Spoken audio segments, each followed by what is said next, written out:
With nearly 30,000 cafes worldwide, Starbucks has transcended its Seattle roots to become a colossal $80 billion business in just 47 years. Did you know that a staggering 57% of all cafe sales are attributed to Starbucks? That's right, 57%. So how did this Java giant manage such an impressive feat? Back in 1970, three college buddies, Zev Siegel, Jerry Baldwin, and Gordon Bowker, decided to venture into the coffee business. Guided by the coffee sage Alfred Peet, they birthed Starbucks at Seattle's Pike Place Market in 1971, initially focusing on providing quality coffee beans. Fast forward to the 80s, when Starbucks faced a pivotal question: where's the coffee in Starbucks? Cue Howard Schultz, the marketing maestro who, after a transformative trip to Italy in 1983, envisioned turning Starbucks into a cafe experience. Goodbye, just beans. Hello, lattes and espresso-based drinks. By '96, Starbucks had brewed over 1,000 locations, including its first international cafes in Japan and Singapore. A caffeine-fueled growth spurt indeed. But with great beans come great challenges. Starbucks found itself spread too thin with over 14,000 U.S. locations alone. More stores, fewer transactions, a coffee conundrum. To counteract this, Starbucks raised prices, but finding the right balance was crucial to avoid driving customers away. So, why did Starbucks really become a sensation? It wasn't just about beans. It was about embracing the cafe culture and transforming a simple coffee pit stop into an experience. Howard Schultz saw beyond the beans, and with a stroke of genius, he turned Starbucks into a global phenomenon, one latte at a time. Fast forward to 2000, and Starbucks, under Schultz's leadership, operated a staggering 3,500 stores in over a dozen countries.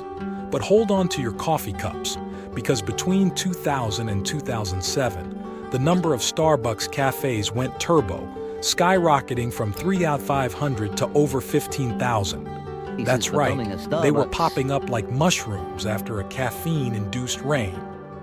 But just as Starbucks was basking in the aroma of success, enter the ominous year 2007 and the financial crash that brought it all to a screeching halt. The rapid growth hit a brick wall, and the stock price took a nosedive. Cash-strapped consumers were trading their frappes for frugality, and Starbucks was feeling the pinch. Enter Howard Schultz, the coffee messiah. His return to the helm was the jolt Starbucks needed. The mere mention of Schultz's comeback caused Starbucks stock to spike by a caffeinated 9%. Schultz didn't just bring back coffee, he brought back the soul of Starbucks. Schultz's game plan? Halt the growth, baby. He closed over 600 cafes in 2008 and another 300 in 2009. Baristas got a reality check too, with around 6,700 facing the tough brew of layoffs. But Schultz wasn't done. Oh no. He shook things up further by closing all U.S. locations for an entire afternoon, retraining over 135,000 baristas on the art of crafting the perfect espresso. Schultz's mission was clear: turn Starbucks into an experience, not just a caffeine pit stop. Out went the breakfast sandwiches, in came the in-house grinding, infusing the air with that nostalgic coffee aroma we all love. And who could forget? Schultz axed the automatic espresso machines, bringing back the theater of watching baristas craft each cup of liquid gold. And guess what? Schultz's makeover was like a double shot of success. In 2009, Starbucks stock soared over 143%, and same-store sales rebounded. From then on, Starbucks has been riding the waves of positive same-store sales. Talk about a coffee comeback. But hold on, fellow coffee explorers. There's a twist in the plot. Schultz's makeover meant Starbucks pumped the brakes on new stores. However, by 2012, they hit the accelerator again, opening nearly 3,000 more locations. By 2017, Starbucks boasted a whopping 28,000 cafes worldwide. Yet here lies the conundrum: profit cannibalization. With so many Starbucks locations, loyalty became optional. Oversaturation, especially in urban jungles, meant sales were spread thinner than a whipped cream topping.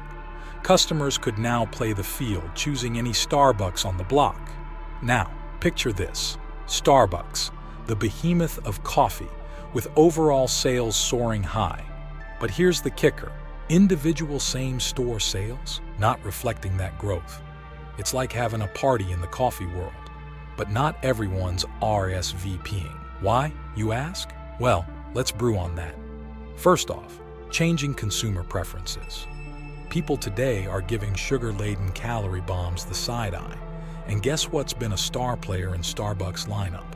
Yep, those beloved Frappuccinos. They're not just drinks, they're sugar-loaded symphonies, boasting an average of 57 grams of sugar. That's more than double the recommended daily limit.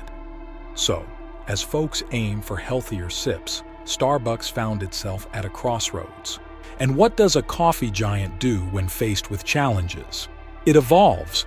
In 2019, Starbucks announced a plot twist: the closure of 150 stores. It's not a retreat. Think of it as a strategic maneuver on the coffee chessboard. Change was in the air, and Starbucks was ready to embrace it. But let's rewind a bit. How did Starbucks climb the coffee ladder in the first place?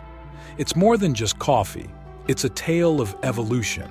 Back in the day, Starbucks was all about growth, with the number of cafes quadrupling from 3,500 to over 15,000 between 2000 and 2007. Sales skyrocketed from $2 billion to a whopping $9.4 billion. It was a coffee revolution. Then, bam!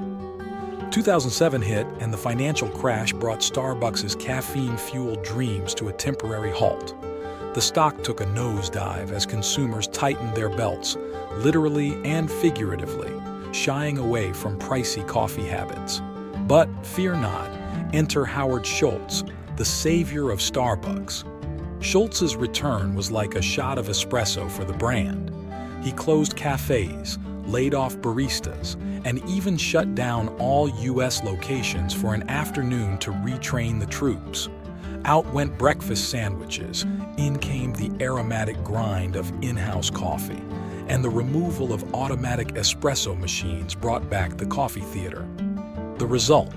A stellar 143% surge in the stock and a rebound in same-store sales.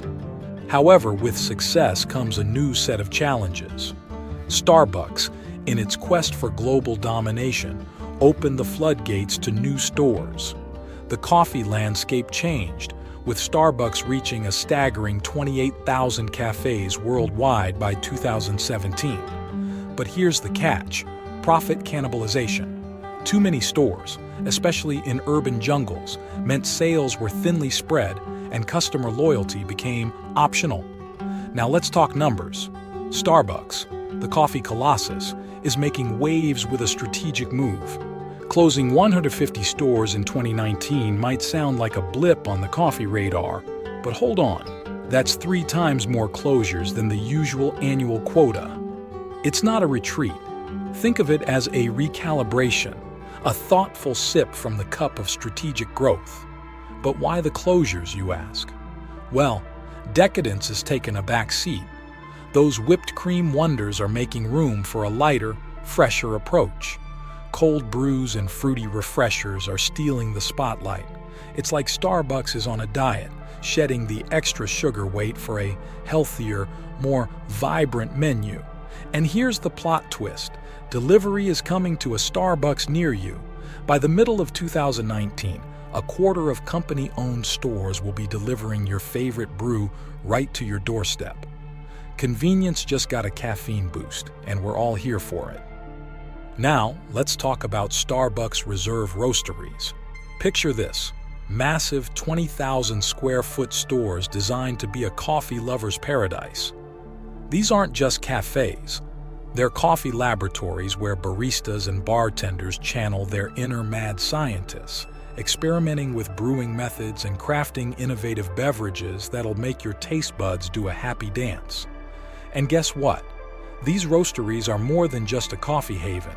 They're tourist destinations.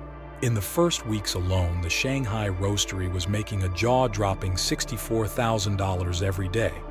That's double what a regular cafe pulls in for an entire week. The coffee revolution is real, folks. Starbucks has already opened 4 roasteries, with plans for 2 more in the pipeline. It's not just about serving coffee, it's about creating an experience, a spectacle that goes beyond the daily caffeine fix. Starbucks isn't just a coffee shop, it's a destination. So, why did Starbucks really become a sensation? It's not just about the numbers, the closures, or the roasteries. It's about understanding the evolving tastes of coffee lovers worldwide. Starbucks is tapping into the demand for lighter, fresher options, embracing the convenience of delivery, and transforming its spaces into coffee wonderlands where every sip tells a story. Don't forget to like and subscribe for more.